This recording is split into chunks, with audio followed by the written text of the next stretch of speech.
പോയ പ്രാവശ്യം ഞാൻ മൂകാംബിക ദേവി ക്ഷേത്രത്തെക്കുറിച്ച്, കൊല്ലൂരുള്ള മൂകാംബിക ദേവി ക്ഷേത്രത്തെക്കുറിച്ചുള്ള ഒരു കാര്യം പറഞ്ഞിരുന്നു. അതിൽ അവിടുത്തെ പൂജാവിധികളെക്കുറിച്ച് ചില പരാമർശങ്ങൾ, അതിൻ്റെ തന്ത്രത്തെക്കുറിച്ചെല്ലാം ചില പരാമർശങ്ങൾ ഞാൻ നടത്തിയ കൂട്ടത്തിൽ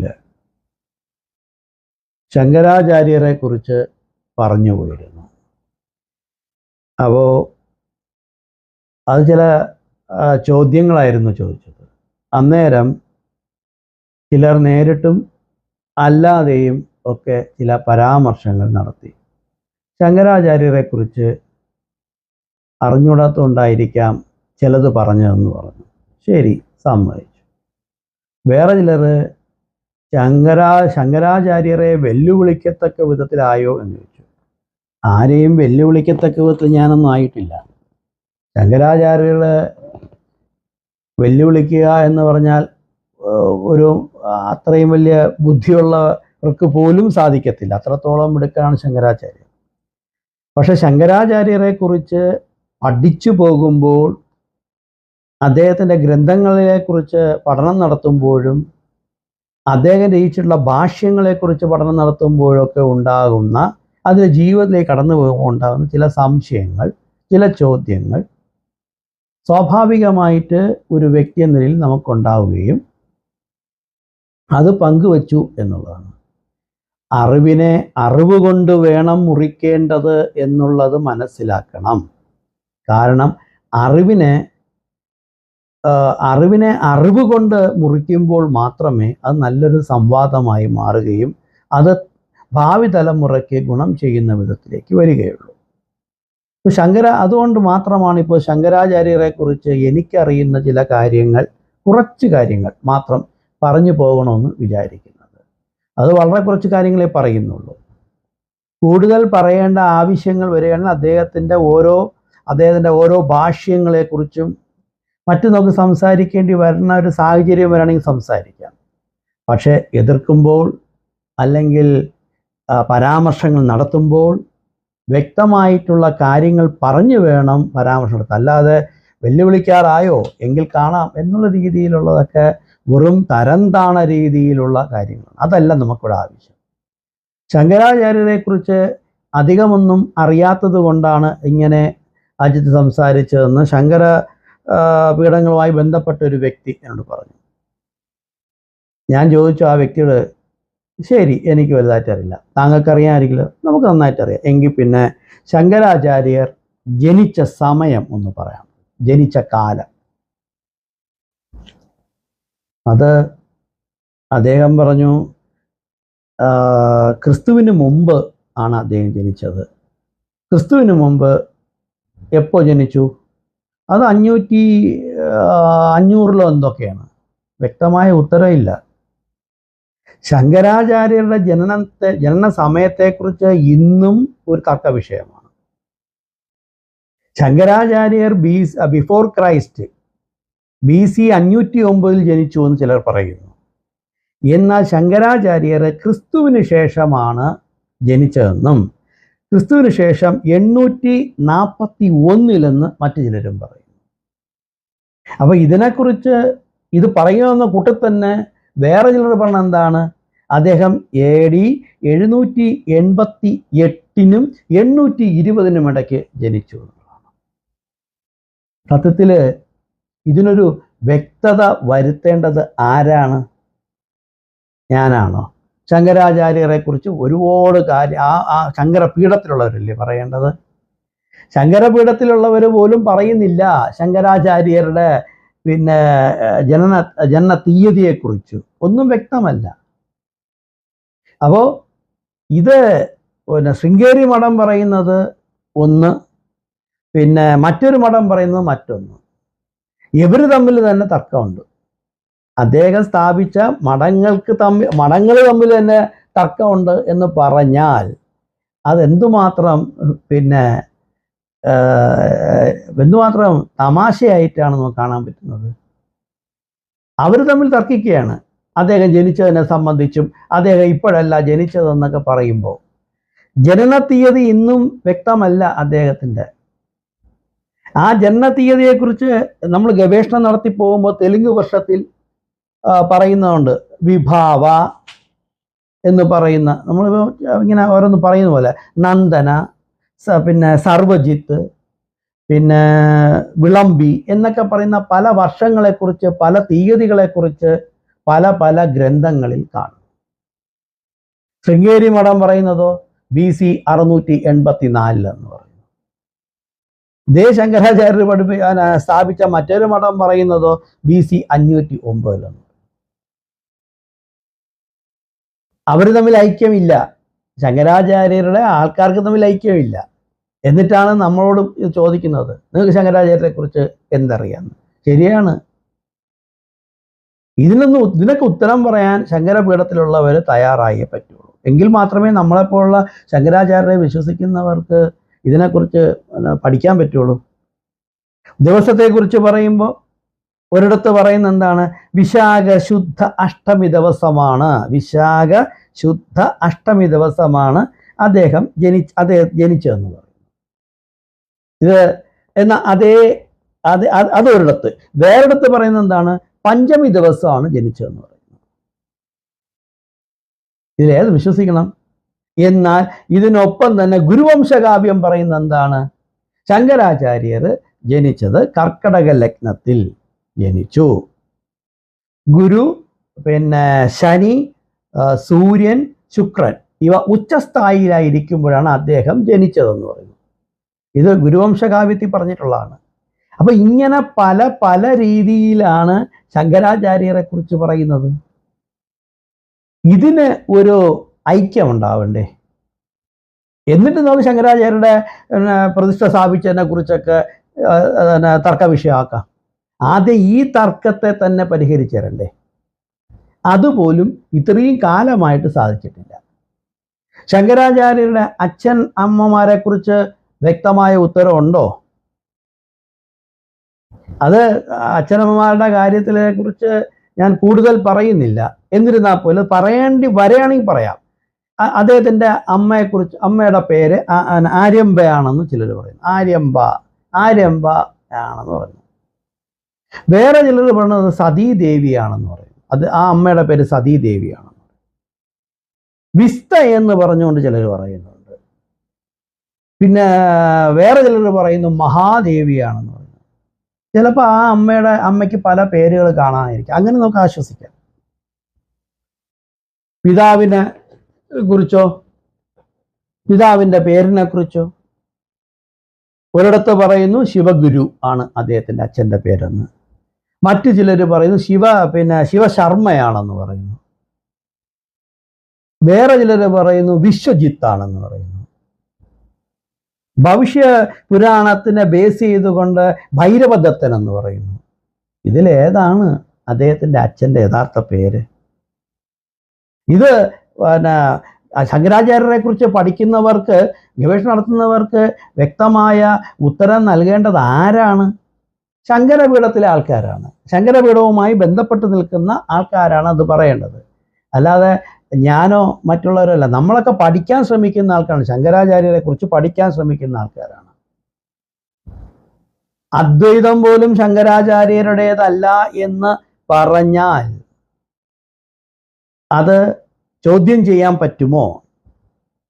ശങ്കരാചാര്യർ അദ്വൈതത്തിൻ്റെ പ്രചാരകൻ മാത്രമായിരുന്നു എന്ന് ഞാൻ പറയുന്നു. ശരിയാവാം, തെറ്റാവാം. അല്ല എന്ന് തെളിയിക്കാൻ, അതിന് തെളിയല്ല പറയേണ്ടത്, തെളിയിക്കാൻ പറ്റുമെങ്കിൽ തെളിയിക്കുക. കാരണം ഹിന്ദുമതത്തിൻ്റെ അടിസ്ഥാനമേ അദ്വൈതമാണ്. ഞാനെന്നോ നീയെന്നോ വ്യത്യാസമില്ല. നമ്മൾ രണ്ടും ഒന്നാണ്. പരമാത്മാ ഭജനം അല്ലെങ്കിൽ പരബ്രഹ്മത്തെ അടിസ്ഥാനപ്പെടുത്തിയിട്ടുള്ള ഒരു സംഭവമാണ്. അതാണ് ഈശ്വരൻ എന്ന് പറഞ്ഞിട്ടുള്ള ഒരു സംഭവമാണ് ഹിന്ദുമതത്തിൻ്റെ അടിസ്ഥാനം. അതിൽ തർക്കം ഉന്നയിക്കാം. ശങ്കരാചാര്യരാണ് അദ്വൈതം. നമ്മുടെ സിനിമയിൽ തന്നെ ഒരുപാട് അദ്വൈതം ജനിച്ച നാട്ടിൽ ആദിശങ്കരൻ അദ്വൈതം ജനിച്ചത് ഈ നാട്ടിലേ അല്ല. അദ്വൈതത്തെക്കുറിച്ച് ആദ്യമായിട്ട് അതിനെക്കുറിച്ചുള്ള അടിസ്ഥാനപരമായ കാര്യങ്ങൾ പറഞ്ഞ് ശങ്കരാചാര്യരുടെ ഗുരുവായിട്ട്, ശങ്കരാചാര്യരുടെ പിന്നെ ഗുരുവായിട്ടുള്ള ഗോവിന്ദ പത്മപാദർ അടുത്ത് പറഞ്ഞു കൊടുക്കുന്നത് അദ്ദേഹത്തിൻ്റെയും ഗുരുവായിട്ടുള്ള ഗൗഡപാദരാണ്. അദ്വൈതം ആദ്യം പറഞ്ഞ അദ്ദേഹമാണ്. ആ ഗൗഡപാദരിൽ നിന്നാണ് ഈ പറയുന്ന പിന്നെ ശങ്കരാചാര്യരുടെ പിന്നെ ഗുരുവായിട്ടുള്ള ഗോവിന്ദ ഭഗവത് പാദർ അദ്വൈതത്തെക്കുറിച്ച് പറയും. അത് ശങ്കരാചാര്യർക്ക് പകർന്നു കൊടുക്കുകയും ചെയ്തു. ശങ്കരാചാര്യർ അത് ഒത്തിരി സ്ഥലങ്ങളിലേക്ക് പ്രചരിപ്പിക്കുന്ന ഒരു പ്രചാരകൻ മാത്രമായിരുന്നു ശങ്കരാചാര്യർ. ഇല്ല എന്ന് പറയാൻ പറ്റുമോ? ഈ മാണ്ഡൂകോപനിഷത്തിനെ ബേസ് ചെയ്ത് പിന്നെ എഴുതിയ മാണ്ഡൂക്യ കാശിക 18 മാണ്ഡൂക്യ കാശിക 18 അതിനെ പരിശോധിക്കുക. ആരാണ് പിന്നെ ഇതിൻ്റെയൊക്കെ ആളെന്നുള്ളത് നോക്കുക. അദ്വൈതവാദികൾക്ക് വിഗ്രഹാരാധന പാടില്ല എന്നുള്ളത് പറഞ്ഞിട്ടുണ്ടോ? അദ്വൈതവാദികൾക്ക് വിഗ്രഹാരാധന ആകാമോ? ഇതെല്ലാം നമ്മൾ പരിശോധിക്കേണ്ടതാണ്. അല്ലാതെ വെറുതെ ഇരുന്നും കൊണ്ട് അനാവശ്യങ്ങൾ പറഞ്ഞിട്ട് വല്ല കാര്യമുണ്ടോ? നമുക്ക് അറിവ് കൊണ്ട് അറിവിനെ മുറിക്കണം. എങ്കിൽ മാത്രമേ ഇത് നല്ലൊരു സംവാദത്തിലേക്ക് പോകാൻ പറ്റുള്ളൂ. 10 പേർക്ക് ഇത് ഗുണം ചെയ്യുകയുള്ളൂ. എൻ്റെ അറിവുകൾ തെറ്റാണെങ്കിൽ തിരിച്ച് ആ അറിവിനെ മറ്റൊരു അറിവ് കൊണ്ട് വെട്ടി മാറ്റുമ്പോൾ മാത്രമേ സത്യത്തിൽ എനിക്കും പഠിക്കാൻ പറ്റുള്ളൂ, കേൾക്കുന്ന നിങ്ങൾക്ക് മനസ്സിലാവുള്ളൂ ആരുടെ അറിവാണ് ശരി, ആരാണ് ഇതിനെക്കുറിച്ച് ഗഗനമായ ഒരു പഠനത്തിലേക്ക് ഇറങ്ങിച്ചെന്ന് മനസ്സിലാക്കാൻ പറ്റുള്ളൂ. അതേപോലെ തന്നെ ശങ്കരാചാര്യരുടെ മരണത്തെക്കുറിച്ച്, അദ്ദേഹം ചിരഞ്ജീവിയൊന്നുമല്ല, അതെല്ലാവരും സമ്മതിക്കുന്നു. അദ്ദേഹത്തിൻ്റെ മരണത്തെക്കുറിച്ച് പറയുമ്പോൾ അദ്ദേഹം എന്ന് മരിച്ചു, എവിടെ വച്ചു മരിച്ചു? ആരായാലും ജനിച്ചാൽ മരിക്കുമല്ലോ. അല്ലെങ്കിൽ സ്വർഗാരോഹണം നടത്തിയെങ്കിൽ എവിടെ വെച്ച് സ്വർഗാരോഹണം നടത്തി എന്ന് പറയണമല്ലോ. ശങ്കരാചാര്യർ മരിച്ചു എന്ന് പറഞ്ഞിട്ട് ഒരു സ്ഥലം പോലും ഇല്ല. ശങ്കരാചാര്യരുടെ സമാധിയില്ല, അല്ലെങ്കിൽ സമാധി ഉണ്ടെന്ന് പറയണം. ശങ്കരാചാര്യർക്ക് എന്ത് സംഭവിച്ചു? ചിലർ പറയുന്നു 32 വയസ്സുവരെ അദ്ദേഹം ജീവിച്ചിരുന്നുള്ളൂ എന്ന് പറയുന്നു. ചിലയിടത്ത് അത് 34 36 ആയിരുന്നു. യഥാർത്ഥത്തിൽ ഞാൻ ഒരുപാട് അതിനെക്കുറിച്ച് പഠിച്ചു വന്നപ്പോൾ എനിക്ക് തോന്നിയത് 38 വയസ്സ് വരെ അദ്ദേഹം ജീവിച്ചിരുന്നു. അതിന് പിന്നെ എതിർപ്പുള്ളവർക്ക് അത് അല്ല എന്നുണ്ടെങ്കിൽ പറയാം. 32 വരെ ജീവിച്ചിരുന്നുള്ളൂ എന്നുണ്ടെങ്കിൽ പറയാം. അല്ല, 38 വയസ്സ് വരെ അദ്ദേഹം ജീവിച്ചിരുന്നു.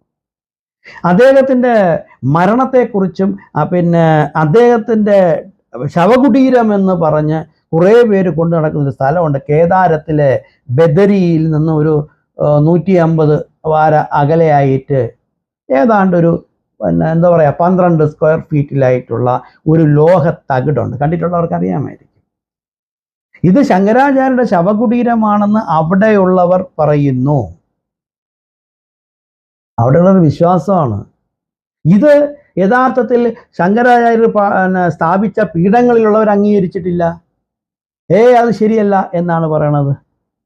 കേദാരനാഥിലുള്ളത് അല്ല, ശരിയല്ല എന്ന് പറയുന്നു. പിന്നെ ചിദ്വിലാസന്റെ ശങ്കര വിജയമുണ്ട്. ചിദ്വിലാസന്റെ ശങ്കര വിജയം എന്ന ഗ്രന്ഥത്തില് ബദരിക ആശ്രമത്തിലെ ദത്താത്രേയ കവാടത്തിലൂടെ അദ്ദേഹം കൈലാസത്തിൽ പോയി എന്നാണ് പറയുന്നത്. ഇതിലേത് വിശ്വസിക്കണം? പിന്നെ അതിനെക്കുറിച്ച് വ്യക്തമായിട്ട് പറയുന്നതെന്ന് വെച്ചാൽ ദത്താത്രേയ ഗുഹാദ്വാരാത് കൈലാസഗമനം ഗാരു എന്നാണ് പറയുന്നത്. കൈലാസഗമനം ഗാരു എന്ന് പറയുന്നുണ്ട്. ഇത് ചിദ്വിലാസന്റെ ശങ്കര വിജയം എന്ന് പറഞ്ഞ ഗ്രന്ഥത്തിൽ വളരെ വ്യക്തമായിട്ട് പറയുന്നുണ്ട്. ദത്താത്രേയ ഗുഹാദ്വാരത്തിലൂടെ അദ്ദേഹം കടന്ന് നേരെ കൈലാസത്തിലേക്ക് പോയെന്ന് പറയുന്നു. അതും ചില ശങ്കരാചാര്യരും ബന്ധപ്പെട്ടവർ ചിലർ അംഗീകരിച്ചിട്ടില്ല. അങ്ങനെയല്ല എന്ന് പറയുന്നു. എനിക്ക് തോന്നുന്നത് അത് കുറേയേറെ ശരിയാണ് എന്നാണ് തോന്നുന്നത്. അതെന്തോ ആയിക്കോട്ടെ, ഞാൻ അത്ര വലിയ ജ്ഞാനിയൊന്നുമല്ല.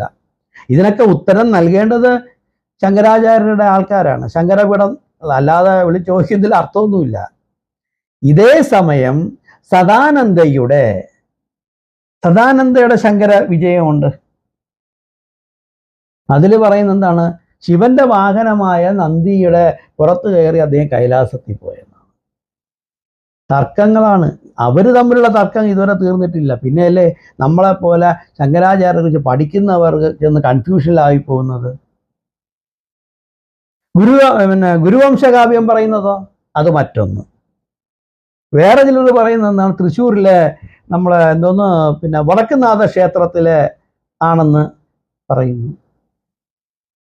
അത് ശരിയല്ല എന്ന് ശങ്കരപീഠത്തിലുള്ളവർ തന്നെ പറയുന്നു, അത് ശരിയല്ല എന്ന് പറയുന്നു. പിന്നെ വേറൊന്നുണ്ട്, ശ്രീനിവാസ ആലയ പറയുന്നത് അവസാനം അദ്ദേഹം കാശ്മീർ ഭാഗത്തുണ്ടായിരുന്നു എന്നാണ്. ഇതിനേക്കാളൊക്കെ രസം ഇദ്ദേഹത്തിൻ്റെ തന്നെ ആൾക്കാർ പറയുന്നു അദ്ദേഹം അവസാനം അദ്ദേഹത്തിൻ്റെ എല്ലാ ആൾക്കാരും കുറച്ച് പേര് പറയുന്നു അദ്ദേഹം അവസാനം ജീവിച്ച ഗ്രീസിലാണെന്ന് പറയും. കാഞ്ചികാമകോടി പീഠം പറയുന്നു ഇതൊക്കെ തെറ്റാണെന്നാണ്. കാഞ്ചിയുടെ ശവകുടീരമാണ് ശരിയെന്ന് അവർ പറയുന്നു. ഇത് സത്യം പറഞ്ഞാൽ എന്താണ് ഇതിനകത്ത് ഉത്തരം പറയേണ്ടത്? ശങ്കരാചാര്യരെ ക്വസ്റ്റ്യൻ ചെയ്യണമെന്നല്ല, ശങ്കരാചാര്യരെ ക്വസ്റ്റ്യൻ ചെയ്യാനായിട്ട് നമ്മളാരുമല്ല. ഈ സംശയങ്ങളാണ് ചോദിക്കുന്നത്, ഇതിന് ഉത്തരം നൽകുമോ? ശങ്കരാചാര്യർ എങ്ങനെയാണ്, അദ്ദേഹത്തിൻ്റെ സമാധി എവിടെയെങ്കിലും ഉണ്ടോ? അദ്ദേഹത്തിൻ്റെ ശവകുടീരം എവിടെയെങ്കിലും ഉണ്ടോ? കാഞ്ചികാമകോടി പീഠം പറയുന്ന ശവകുടീരത്തെ ശൃംഗേരി മഠം എതിർക്കുകയാണ്. അവിടെ അവർ മുഴുവൻ തെറ്റാണെന്നാണ് പറയുന്നത്. ഇപ്പം ഇതിൽ ഏത് നമ്മൾ വിശ്വസിക്കും? ഏതാ വിശ്വസിക്കേണ്ടത്? അതേപോലെ ശങ്കരാചാര്യർ സ്ഥാപിച്ചത് ഇതൊക്കെ തർക്ക വിഷയങ്ങളാണ്. ഇതൊക്കെ ക്ലിയർ ചെയ്യേണ്ടത് ഭാവി തലമുറയ്ക്ക് ഗുണപ്രദമാകണമെന്ന ചിന്ത ശങ്കരപീഠത്തിലുള്ളവർക്ക് ചെയ്യേണ്ടതാണ്. ശങ്കരൻ സ്ഥാപിച്ച ആദ്യ പീഠം കാഞ്ചികാമകോടിയാണെന്ന് പറയുന്നത് ശരിയല്ല, അത് ശൃംഗേരിയാണെന്നാണ് അവർ പറയുന്നത്. പിന്നെ വേറൊരു കാര്യം, കാഞ്ചി പീഠം പറയുന്നത് ആദിശങ്കരന്റെ മരണത്തെ സംബന്ധിച്ച് പറഞ്ഞ എന്താണെന്ന് അറിയാമോ? ആനന്ദഗിരി ശങ്കര വിജയയാണ് അവസാനത്തെ വാക്കെന്ന് അവർ പറയുന്നത്. ആനന്ദഗിരി ശങ്കര വിജയയാണ് അവസാന വാക്കെന്ന് പറയുമ്പോൾ മറ്റുള്ളവർ അതിനെ എതിർക്കുകയാണ് ചെയ്യുന്നത്. അതനുസരിച്ച് ശങ്കരാചാര്യർ അവസാനത്തെ ശ്വാസം വലിച്ചു എന്ന് പറയുന്നത് കാഞ്ചിയിലാണ്. അതിന് തെളിവായി പറയുന്നതാണ് അവർ പറയുന്ന രസകരമായ കാര്യം. അവരത് പറയുന്നത് കാഞ്ചി കാമാക്ഷി ക്ഷേത്രത്തിലെ ശങ്കരാചാര്യരുടെ കൽപ്രതിമയാണ്. ശങ്കരാചാര്യരുടെ കൽപ്രതിമ അവർ പറയുന്ന അവിടെ ഇരിക്കുന്ന കൽപ്രതിമ എന്ന് പറയുന്നത് പത്മാസനത്തിൽ ഇരിക്കുന്ന കൽപ്രതിമയാണ്. യഥാർത്ഥത്തിൽ അത് ശങ്കരാചാര്യരുടെ കൽപ്രതിമയല്ല, അത് പത്മാസനത്തിരിക്കുന്ന ബുദ്ധപ്രതിമയാണ്. അതെന്തുകൊണ്ട് അങ്ങനെ പറയണമെന്ന് വെച്ച് കഴിഞ്ഞാൽ ശങ്കരാചാര്യർ പത്മാസനത്തിലല്ല ഇരിക്കുന്നത്. ശങ്കരാചാര്യരുടെ പ്രതിമയാണ് അവർ ഉദ്ദേശിക്കുന്നതെങ്കിൽ അത് യോഗ പത്മാസനത്തിലാണ് അത് ഉണ്ടാക്കേണ്ടത്. യോഗ പത്മാസനത്തിലാണ് ശങ്കരാചാര്യർ എപ്പോഴും ഇരിക്കുന്നത്. ഇതൊക്കെ പോട്ടെ, വേറെ ചിലർ പറഞ്ഞതോ ശങ്കരാചാര്യർ കൊക്കയിൽ ചാടി ആത്മഹത്യ ചെയ്തു എന്നും പറയുന്നു. ഇതിൽ ഏത് ഒരു വ്യക്തി വിശ്വസിക്കണം? ഇതിന് നമുക്ക് ഒരു കാര്യം പറയുമ്പോൾ ഇതിൽ ഏതെങ്കിലും ഒന്ന് നമ്മൾ വിശ്വസിക്കത്തക്ക വിധത്തിൽ അതിനൊരു ഉത്തരം നൽകണ്ടേ? അതൊന്നും ഉത്തരം നൽകാതെ നമ്മൾ ഏതെങ്കിലും ഒരു കാര്യം പറയുമ്പോൾ അത് ശങ്കരാചാര്യരെ പറയരുത്, ശങ്കരാചാര്യരെ പറയണമല്ല, ശങ്കരാചാര്യർ അദ്വൈതി ആണെന്നുണ്ടെങ്കിൽ ഒരു അദ്വൈതിക്ക് ഒരിക്കലും പ്രതിഷ്ഠ നടത്തുവാൻ പറ്റില്ല. അദ്വൈതത്തിന് അത് എതിരാണ്. അതേപോലെ ശങ്കരാചാര്യർ ഒത്തിരി പേരെ തോൽപ്പിച്ചു. സർവജ്ഞപീഠം കയറി ശരി, സമ്മതിച്ചു. സർവജ്ഞപീഠം കയറിയ ശങ്കരാചാര്യർ സർവജ്ഞപീഠം എല്ലാം സമ്മതിച്ചു. അദ്ദേഹം കുമാരില ഭട്ടനിൽ നിന്നും മണ്ഡന മിശ്രനെ തോൽപ്പിച്ചോ?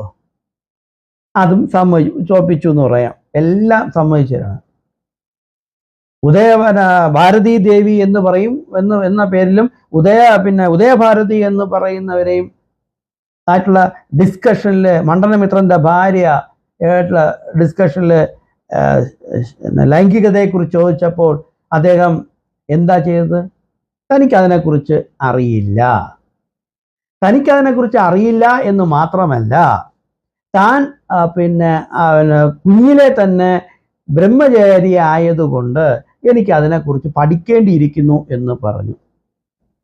അവരത്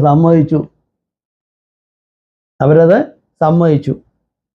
എന്നിട്ട് എന്താണ്, അമരുക രാജാവിൻ്റെ ശരീരത്തിലേക്ക് പരകായ പ്രവേശം നടത്തി അദ്ദേഹം സ്ത്രീ എന്തെന്ന് അറിഞ്ഞു. അതും 100-ലേറെ സ്ത്രീകളുമായി ബന്ധപ്പെട്ടിട്ടുണ്ട്. ഒരു സ്ത്രീ എന്തെന്നറിയാൻ ഒരു സ്ത്രീ പോരെ, അതേ 100-ലേറെ സ്ത്രീകളുമായിട്ട് ശാരീരിക ബന്ധത്തിൽ ഏർപ്പെട്ടു. അമരുക രാജാവിൻ്റെ ശരീരത്തിനകത്ത് കയറി. ഒരു സ്ത്രീയും പുരുഷനും തമ്മിൽ ശാരീരിക ബന്ധത്തിൽ ഏർപ്പെടുമ്പോൾ സ്വന്തം കോശങ്ങളിലൂടെ അറിയേണ്ട ആ വികാരത്തെ മറ്റൊരു ശരീരത്തിലേക്ക് കയറിയിട്ട് ആത്മാവ് പരകായ പ്രവേശം നടത്തി അറിഞ്ഞു എന്ന് പറഞ്ഞാൽ ആ അറിവ് പൂർണ്ണമല്ല. അങ്ങനെ നോക്കുമ്പോൾ അദ്ദേഹം സർവജ്ഞപീഠത്തിന് അർഹനാണോ എന്ന് ചോദിക്കേണ്ടി വരുന്നതിൽ തെറ്റുണ്ടോ? ഗവേഷണം നടത്തുന്ന പലരും ഇങ്ങനെയൊക്കെ ചിന്തിച്ചു പോകുന്നുണ്ട്. അവർ തമ്മിൽ പരസ്പരം സംസാരിക്കുമ്പോൾ, ഡിസ്കസ് ചെയ്യുമ്പോഴൊക്കെ ഈ വിഷയങ്ങളെല്ലാം അവർ സംസാരിക്കും. അപ്പോൾ അതല്ല, അതങ്ങനെയാണ്. കോശങ്ങളിലൂടെ അല്ല അറിയേണ്ടത്, ആത്മാവിലൂടെ അറിയേണ്ടതാണ് കാമമെന്ന് തെളിയിക്കണം. അതിന് വേറെ എന്തെങ്കിലും അടിസ്ഥാനമുണ്ടോ?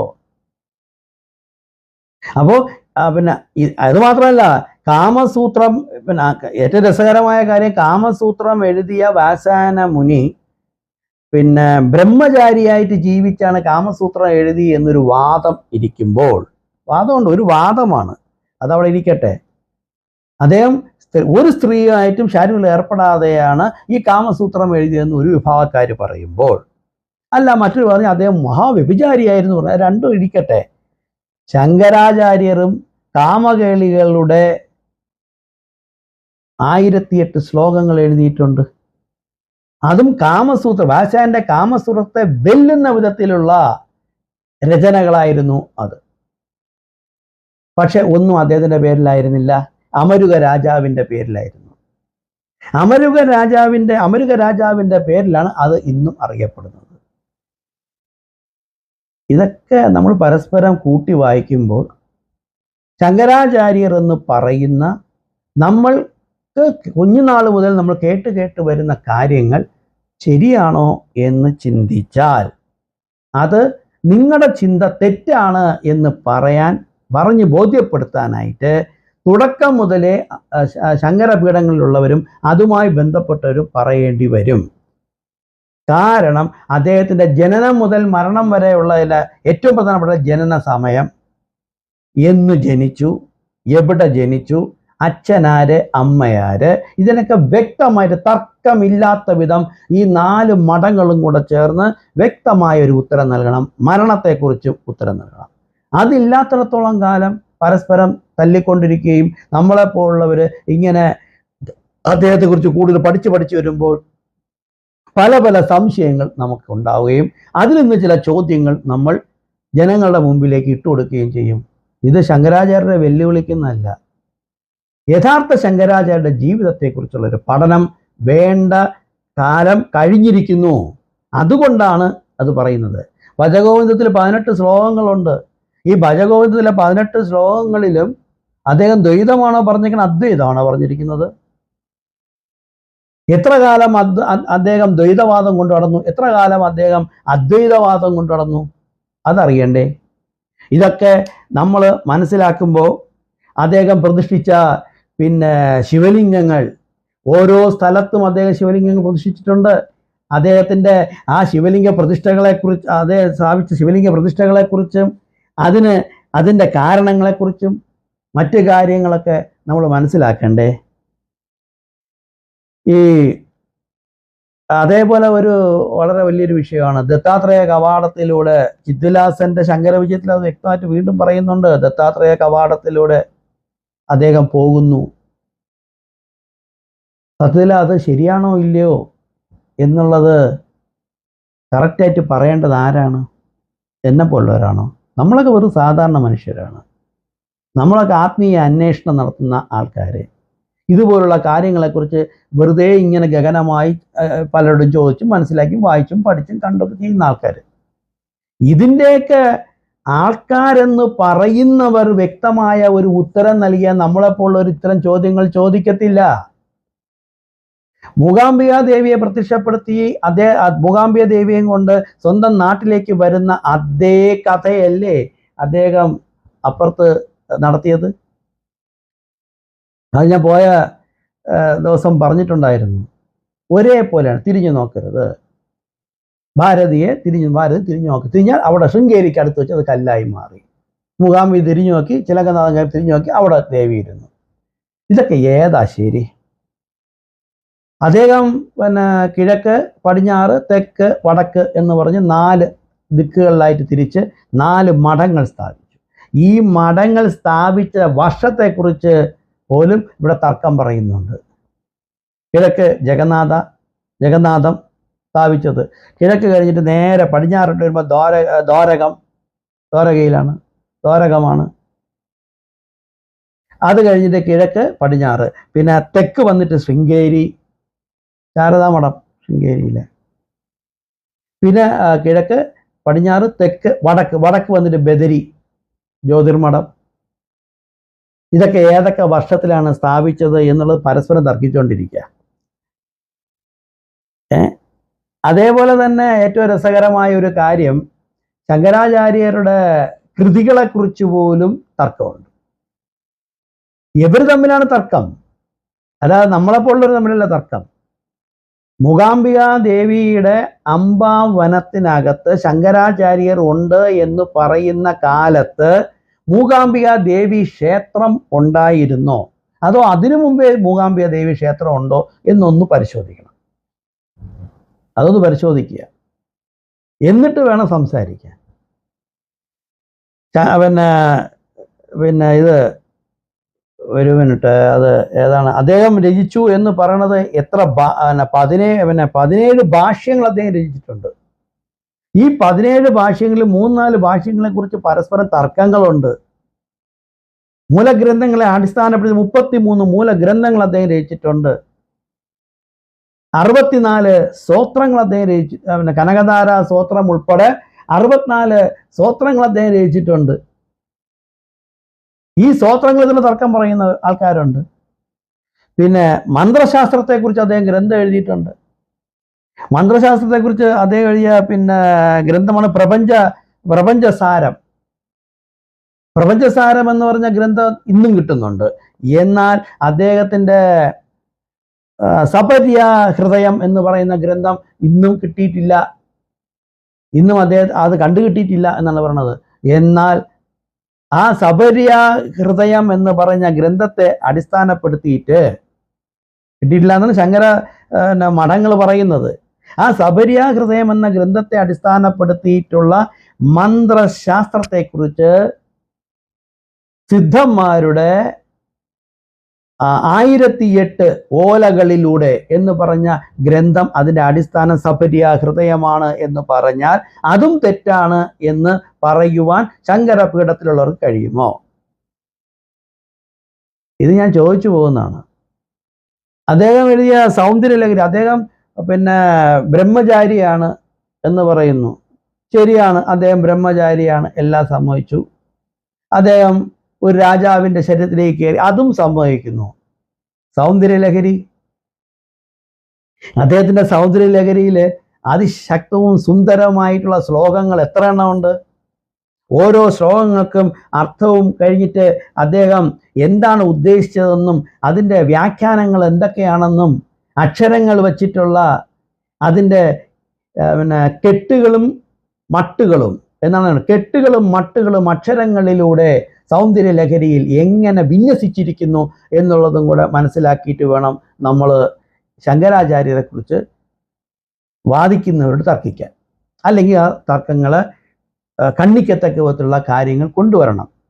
സ്മരം യോനി ലക്ഷ്മി ഹൃദയമിതമാം ദൗ തവ മനോനിതാദൈക നിത്യേ നിരവധി മഹാഭോഗരസിക ഭജന്തിത്വ ചിന്താമണി ഗുണ ബദ്ധാക്ഷബലയാ ശിവാഗ്നോ ജുകുന്ദസ്തുരിവിഘാതാക്ഷതി എന്ന് പറയുന്ന അതിൻ്റെ ആ ശ്ലോകം രചിച്ച സൗന്ദര്യലഹരിയിലെ അത്തരം ശ്ലോകങ്ങൾ രചിച്ച ശങ്കരാചാര്യര് അദ്വൈതവാദിയാണോ ദ്വൈതവാദിയാണോ? അദ്വൈതവാദിക്ക് മാന്ത്രികമുണ്ടോ? അദ്വൈതവാദിയായിട്ടുള്ള അദ്ദേഹം ഇതിനെക്കുറിച്ച് ഇത്തരത്തിലുള്ള ശ്ലോകം വഴി അദ്ദേഹം ഏത് സൗന്ദര്യത്തെക്കുറിച്ചാണ് വർണ്ണിച്ചുകൊണ്ടിരിക്കുന്നതെന്ന് ഈ ശ്ലോകത്തിൻ്റെ വ്യാഖ്യാനം ഒന്ന് വ്യാഖ്യാനിച്ച് മനസ്സിലാക്കിയാൽ മനസ്സിലാവും.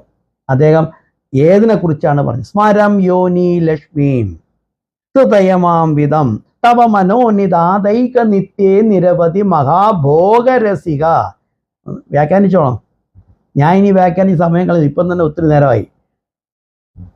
ഈ പറയുന്ന ശങ്കരാചാര്യരുടെ സർവകൃതികളെക്കുറിച്ചും നമുക്ക് സംസാരിക്കാം, അതിനെ വ്യാഖ്യാനിക്കാം.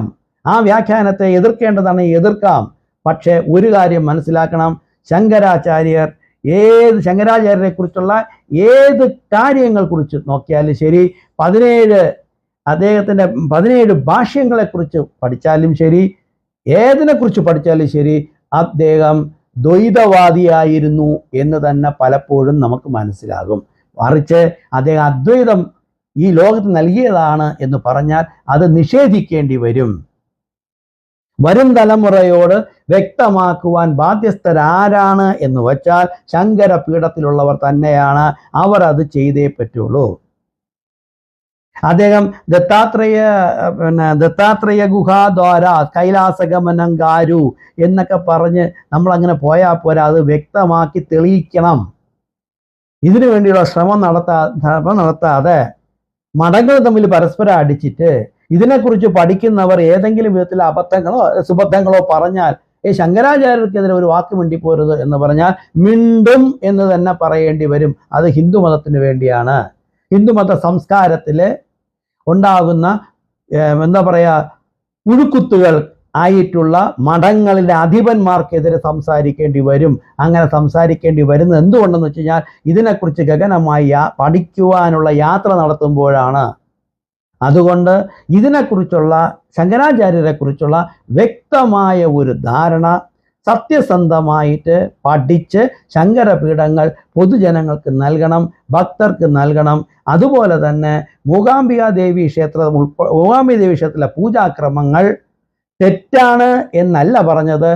ഇന്ന് നടപ്പിലാക്കിക്കൊണ്ടിരിക്കുന്ന പൂജാക്രമങ്ങൾ മാറ്റിയ പൂജാക്രമങ്ങളാണെന്നും മൂകാംബിക ദേവി ക്ഷേത്രത്തിലെ ദേവിയുടെ ഇംഗിതം എന്താണെന്ന് മനസ്സിലാക്കി വേണം പൂജാക്രമങ്ങൾ ചെയ്യേണ്ടതെന്നും അതിലേക്ക് ഒരു നല്ല രീതിയിലുള്ള ജ്യോതിഷ പണ്ഡിതന്മാരുടെ ഒരു സദസ്സ് വിളിച്ചുകൂട്ടി ദേവപ്രശ്നം വെച്ച് ദേവിയുടെ ഇംഗിതം അറിഞ്ഞ് ആ ദേവിക്ക് ആവശ്യമായിട്ടുള്ള പൂജാക്രമങ്ങൾ പുനർക്രമീകരിക്കണമെന്നും ഒപ്പം തന്നെ തന്ത്രവിദ്യയിൽ വേണ്ട വിധത്തിലുള്ള മാറ്റങ്ങൾ വരുത്തി ദേവിയുടെ ശക്തിയെ ശക്തിപ്പെടുത്തണമെന്നും അത് ഭക്തർക്ക് ഗുണകരമായി വരണമെന്നും മാത്രമാണ് ഞാൻ പറഞ്ഞത്. ഇനി ഏതെങ്കിലും വിധത്തിലുള്ള തർക്കങ്ങൾ അദ്ദേഹത്തിൻ്റെ 17 ഭാഷ്യങ്ങളെക്കുറിച്ചോ പിന്നെ 33 മൂലഗ്രന്ഥങ്ങളെക്കുറിച്ചോ 64 സ്തോത്രങ്ങളെക്കുറിച്ചോ മന്ത്രശാസ്ത്രത്തിലുള്ള നഷ്ടപ്പെട്ടു പോയി ഇന്നുവരെ കിട്ടിയിട്ടില്ല എന്നാണ് സപര്യാഹൃതയം എന്ന ഗ്രന്ഥം. പിന്നെ എന്തിനാ ഇവർ ശങ്കരപീഠത്തിൽ ഇരിക്കുന്നത്? നഷ്ടപ്പെട്ടു പോയി പറയുന്ന അവരുടെ ഗുരുവിൻ്റെ ഒരു ഗ്രന്ഥത്തെ കണ്ടെത്താൻ ഇത്രയും വർഷമായിട്ട് സാധിച്ചില്ല എന്ന് പറഞ്ഞാൽ സിദ്ധന്മാർ സൂപ്പറായിട്ട് കളിച്ചിട്ടുണ്ട് അതിൽ.